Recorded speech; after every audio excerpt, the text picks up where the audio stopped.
L'assestamento 2025, nonostante abbia tantissime risorse a disposizione, manca di quella strategia, di quella definizione di priorità che invece noi abbiamo chiesto in più occasioni.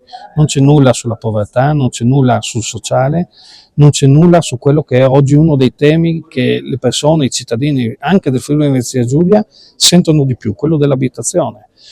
Ci sono tante risorse ma non si affrontano i nodi strutturali. Nessuno si chiede, a partire dalla giunta regionale, perché il Friuli Venezia Giulia, nonostante le tantissime risorse messe a disposizione, cresce economicamente meno delle altre regioni che hanno meno risorse a disposizione. Crediamo che queste debbano essere la priorità. La sanità che fa fatica a migliorare le liste d'attesa, nonostante le tantissime risorse messe a disposizione, la difficoltà a trovare personale da parte delle nostre aziende, delle nostre industrie, delle nostre società di servizi. Credo che queste siano le priorità alle quali il Friuli Venezia Giulia deve porre rimedio, e anche questo assestamento di bilancio non vi pone in alcun modo mano.